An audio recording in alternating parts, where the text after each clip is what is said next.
তাইৰ প্ৰতিটো দিন এতিয়া চকুৰ পানীৰ সৈতে আগুৱাই নীলা প্ৰেমৰ মৃত্যু হোৱাৰ দিনৰ পৰা তাই মাত্ৰ চকু মুদি সহ্য কৰে সকলো কাৰণ তাই এখন কংক্ৰিটৰ চহৰৰ ছোৱালী নহয়, তাই গাঁৱৰ জীয়াৰী। চহৰৰ সমাজ ব্যৱস্থা আৰু গাঁৱৰ সমাজ ব্যৱস্থাৰ মাজত বহুখিনি পাৰ্থক্য, কিন্তু তাই কোনো কথা প্ৰতিবাদো কৰিব নোৱাৰে। প্ৰতিবাদ কৰা মানেই তাই গৰিহণাৰ পাত্ৰ হ'ব, কাৰণ ভুল তাইৰো আছে। কিয় তাই অন্ধ হৈ পৰিছিল এই প্ৰেমত? কিয় তাই ইমান বিশ্বাস কৰি লৈছিল কলংক সনা এজন প্ৰেমিকক, যাৰ পৰিণতিত এতিয়া তাই কলংকিনী।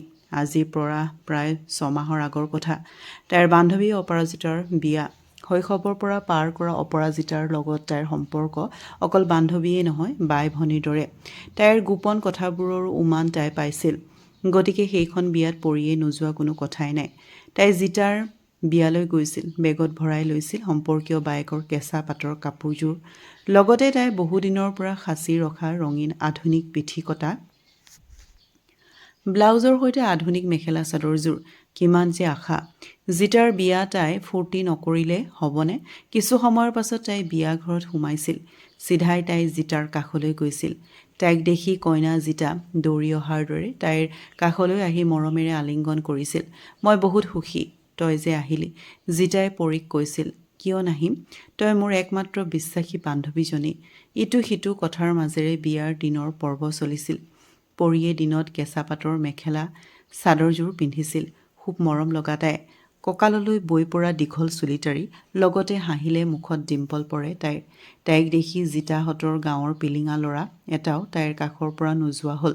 মুঠৰ ওপৰত বেণ্ড পাৰ্টিৰ লগতে তাইৰ ৰূপত বিয়া ঘৰত মুঠৰ ওপৰত আনন্দৰ জোৱাৰ। সেইদিনা ষ্টাইল কৰিব নজনা ল'ৰাজনেও তাইৰ ফালে চাই চুলি ওপৰত উঠায়। লাহে লাহে বহু প্ৰতীক্ষিত বিয়াৰ সন্ধিয়া নামিছিল। হাই উৰুমি বাঢ়ি গৈছিল। কিছু সময়ৰ পাছত দৰা আহি পাবহি। আজি কইনা ধৰাৰ দায়িত্ব পৰীকে দিয়া হৈছে, গতিকে তাইও যিমান পাৰে নিজকে সজোৱাত ব্যস্ত। তাই নিশা ব্লাউজ কটা আধুনিক সাজযোৰ পিন্ধি ল'লে। নীলা ৰঙৰ মাজত ৰঙা ফুলৰ সাজযোৰেৰে তাইক যেন সঁচাকৈ আকাশৰ পৰীজনীৰ দৰে লাগিল। হৰিণী চকুজুৰিত পাতলকৈ লগাইছিল কাজলৰ প্ৰলেপ। হৰধনুৰ দৰে জিলিকি উঠিছিল তাইৰ ডাঠ চেলাউৰিখিনি। কোমল ওঠজুৰিত পাতল ৰঙা লিপষ্টিকৰ প্ৰলেপৰ বোলেৰে কিমান যে মৰম লাগিছিল। ওঠৰ ওপৰত থকা কণমানি তিলটো তাইৰ বগা গালখনত উজ্জ্বল হৈ উঠিছিল। গালখনৰ উফন্দা অংশত পাতল গুলপীয়া প্ৰলেপ এটা লগাই থৈছিল। নীলাৰ মাজত আধাতকৈও বেছি অংশ ওলাই থকা বগা পিঠিখনৰ তাই উতলা যৌৱনৰ ছাঁ পৰিছিল। হয়তো প্ৰতিজন ডেকা ল'ৰাই তাইক তেনেকে দেখিলে কোমল পিঠিখনত চুম্বন যচা সপোনত বুৰ যাব। এবাৰ তাইৰ শুভ্ৰ পিঠিখনত হাত বুলাই কোমলতাৰ পৰশ লোৱাৰ হাবিয়াস সকলো ডেকাৰে বাঢ়িব। বাহ, তোক ইমান ধুনীয়া লাগিছে, নহ'লে মোৰ ঠাইত তই ব, জিতাই পৰীক জোকাইছিল। লগে লগে কইনাৰ ওচৰত বহি থকা ছোৱালীকেইজনী খিলখিলাই হাঁহিছিল। সিহঁতৰ হাঁহিত তাইৰ লাজত ৰঙা পৰি গৈছিল। হ'ব দে, মই ইমান ধুনীয়া নহয়। তাই সিহঁতৰ কথাটো কাটিব বিচাৰিছিল। কিছু সময়ৰ পিছত দৰা আহি হোমৰ গুৰিত বহিল। বিয়া গীতেৰে উখল মাখল হ'ল বিয়াঘৰ। কইনাক লৈ ওলাই আহিছিল পৰী। পৰীক দেখাৰ লগে লগে দৰা ঘৰৰ ডেকা ল'ৰাবোৰে একে মুখে কৈ উঠিল, অ' বিউটিফুল। প্ৰতিজন ডেকাৰ চকু পৰিছিল পৰীৰ ফালে। তেনেতে তাইৰ চকু পৰিছিল দৰা ধৰা ল'ৰাজন। তাৰ চকুত পৰাৰ লগে লগে তাইৰ মুখেৰে বিৰিঙি উঠিছিল মিঠা হাঁহিটি। সকলোৱে একে মুখে কৈছিল, অ' মা, পাগল হৈ যাম। ডিম্পল পৰিছে চা। এনেকে শেষ হৈছিল বিয়াৰ আনুষ্ঠানিকতা। কইনা যোৱাৰ সময় হ'ল। মাক দেউতাকৰ ডিঙিত ধৰি কইনা জিতাই আপোন ঘৰখনক এৰি যোৱা বিষাদত তাই হিয়া ভাঙি কান্দিছিল। পৰীয়ে চকুৰ পানী টুকিছিল। তেনেতেৰে দৰা ধৰা ল'ৰাজন তাইৰ ওচৰত আহিছিল। তোমাৰ তাই ঘূৰি চাইছিল মানে তাই কৈছিল, তোমাৰ ফোন নাম্বাৰটো দিবা নেকি? তাইৰো মনটো ভাল লাগিছিল, কাৰণ ল'ৰাজন তাইৰো পচন্দই হৈছিল। মাগুৰ বৰণীয়া, খুব হেণ্ডচাম। তাই তাক নাম্বাৰটো দিছিলে। তোমাৰ নামটো? ল'ৰাজনে তাইক সুধিছিল। পৰী বৰুৱা। আপোনাৰ? মৃন্ময় বৰা। ইতিমধ্যে দৰা ঘৰৰ মানুহে কইনা নিবলৈ ওলাল। মৃন্ময় গৈ গাড়ীত বহিল। খিৰিকীৰ ফাঁকেৰে তাইলৈ চাই সি হাত জোকাৰি বিদায় ল'লে। তাইৰ মনটো ৰিঙা ৰিঙা লাগি গ'ল। তাইও কাপোৰ বেগত ভৰাই ঘৰলৈ উভতিলে। এতিয়া মৃন্ময়ে তাইক দিনে ৰাতিয়ে ফোন কৰে। লাহে লাহে দুয়োকে মনৰ কথাবোৰ প্ৰকাশ কৰিলে। প্ৰেমৰ উৰাজাহাজত উৰি ফুৰা দুয়ো এতিয়া চঞ্চলা প্ৰেমিক চৰাই। কিছুমান কল্পনাৰ মাজত সিহঁতৰ প্ৰেমৰ ৰেলগাড়ী বহুদূৰ চলিলে। প্ৰেমৰ মিঠা অনুভূতিত ৰূপহী পৰি এতিয়া নিৰৱধি বোৱতী নৈ। মৃন্ময়ে তাইক ফোন কৰিছিল। হেল্ল', কলিজা, কি কৰিছা? আছিলোঁ তোমাৰ ফোনৰ অপেক্ষাত। তোমাক কথা এটা ক'ব লাগিছিল। তাই থমকি ৰৈছিল। কি কথা ক'ব বিচাৰিছে বাৰু সি? কোৱা, কি কথা? তুমি যদি মোক সঁচাই ভাল পোৱা, মোক নিশ্চয় বঞ্চিত নকৰা। হাৰে বাবা, তোমাক মই সঁচাই ভাল পাওঁ। কোৱা, কি কথা? তুমি মোক এটা উলংগ ভিডিঅ' বনাই দিয়া না। তাৰ কথা শুনি তাইৰ কলিজা কঁপি গৈছিল। তুমি কি কৈছা মৃন্ময়? অঁ, তোমাৰ ধুনীয়া দেহাই মোক পাগল কৰি দিছে।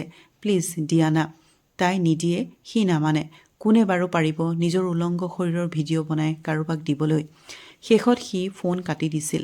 তাই তাক সঁচা অন্তৰে ভাল পাইছিল, কিন্তু আজি সি অভিমান নাভাঙিলে। উপায় নাই, তাই তাক হেৰুৱাব নোৱাৰে। তাই নিজৰ মনৰ আপত্তি সত্ত্বেও আপোনজনক সন্তুষ্ট কৰাৰ কাৰণে সেই কাম কৰিবলৈ বাধ্য হ'ল। তাই নিজৰ মোবাইলৰ কেমেৰাৰ লেন্সত আবদ্ধ কৰিলে তাইৰ যৌৱন ভৰি থকা উলংগ শৰীৰ আৰু তাৰ তাত সেই ভিডিঅ'টো পঠাই দিলে। কিছু সময়ৰ পাছত সি তাইক ফোন কৰিলে। হেল্ল' কলিজা, তোমাৰ ধুনীয়া দেহৰ ভাঁজবোৰে মোক পাগল কৰি দিছে। প্লিজ কালি মোক লগ ধৰা। আমি কালি হোটেলত মৰমেৰে বান্ধেৰে বান্ধ খাম। তাৰ কথা শুনি তাই দুমোজাত পৰিলে। তাৰ মানে মৃন্ময়ৰ উদ্দেশ্য কি? তাইৰ দেহৰ প্ৰেমত নে সি হৃদয় প্ৰেমত পৰিছিল মৃন্ময়? এই কথা দ্বিতীয়বাৰ চিন্তা নকৰিবা। মই এই কাম কৰিব নোৱাৰিম, ক্ষমা কৰিবা। বিয়াৰ পাছতহে মোৰ দেহ তোমাৰ। তাইৰ কথা শুনি সি তাইক বহুত জোৰ কৰিছিল, কিন্তু তাই আজি মান্তি নহ'ল আৰু হ'বও নোৱাৰে। এজনী শিক্ষিত ছোৱালীয়ে বাৰে বাৰে ভুল কৰিব নোৱাৰে। শেষত সিহঁতৰ প্ৰেমৰ শেষৰটো সংকেতে ধ্বনি বাজি উঠিছিল। তাই গোটেই ৰাতি উচুপি কান্দিছিল, হেঁপাহ পলাই কান্দিছিল। প্ৰেম বিচ্ছেদৰ জ্বালাত, প্ৰতাৰণাৰ জ্বালাত। তাইৰ ধুনীয়া দেহৰ প্ৰেমত সকলোৱে কিয় পৰিব বিচাৰে?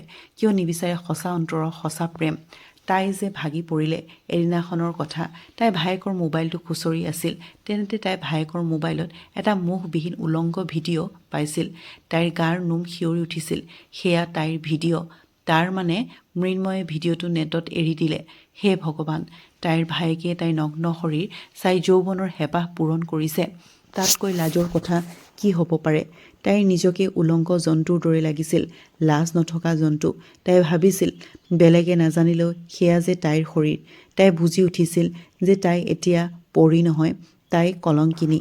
বন্ধু বান্ধৱীসকল, কাহিনীটো শুনি কেনেকুৱা পালে কমেণ্ট কৰি জনাব। ভাল লাগিলে প্লিজ লাইক কৰি দিব আৰু মোৰ চেনেলটো আপোনালোকে যদি এতিয়াও ছাবস্ক্ৰাইব কৰা নাই, মোৰ চেনেলটো ছাবস্ক্ৰাইব কৰি দিব। আজিলৈ আহোঁ, ধন্যবাদ।